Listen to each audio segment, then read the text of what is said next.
Au Bénin, la Cour de répression des infractions économiques et du terrorisme, CRIET, se penche actuellement sur l'affaire Steva-Moussou. Une affaire qui illustre les complexités et les zones d'ombre du pouvoir de Patrice Talon. Mardi, Steva-Moussou a raconté le scénario de son enlèvement et a chargé ses ravisseurs. Steva-Moussou comparaissait en même temps que ses bourreaux, parmi lesquels figurent des individus comme Jami Gandao, Jérôme Baguidi, et Wanilo Medegan Fagla, le directeur du Centre national des investigations numériques, CNIN, précédemment connu sous le nom d'Ocre.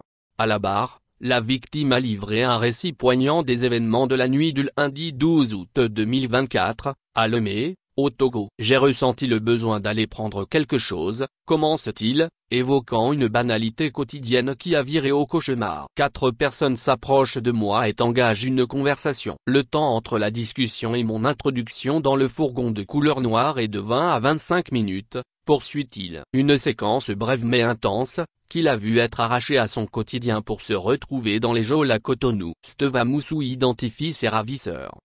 Steva-Moussou affirme avoir reconnu 2 de ses ravisseurs, Jami Gandao et Jérôme Baguidi, des noms bien connus, généralement considérés comme des agents des services secrets béninois en service dans la sous-région ouest africaine. Cependant, les 2 autres hommes, masqués, demeurent anonymes, des fantômes de la nuit, rendant toute identification impossible. Quant à Wanilo Medegan Fagla, frère Ounavi est catégorique.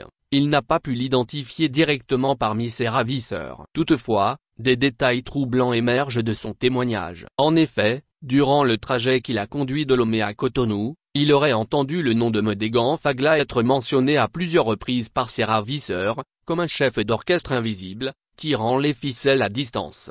C'était lui qui semblait donner les ordres, insiste Moussou, plongeant encore plus le tribunal dans un univers d'intrigue et de manipulation.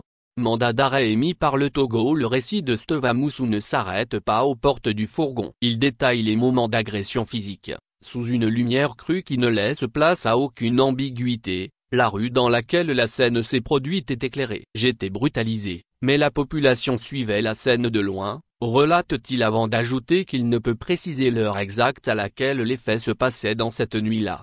Face à ces accusations graves, les prévenus, désormais dans le viseur de la justice, ont tous plaidé non coupables. Une position de défense qui ouvre la voie à un long processus judiciaire, fait de contradictions et de rebondissements. Steva-Moussou, de son côté, maintient fermement sa plainte pour enlèvement et brutalité, dans l'espoir que la lumière soit faite sur cette affaire qui semble mêler intérêts personnels et jeux de pouvoir au sein de la sous-région. On se rappelle qu'il y a quelques jours, la justice togolaise a émis des mandats d'arrêt contre les noms précités. Le Togo avait d'ailleurs arrêté Priscilla Temo, une béninoise et un conducteur de Smidjan qui auraient aidé les présumés kidnappeurs. Une affaire qui a accentué la crise entre le Togo et le Bénin.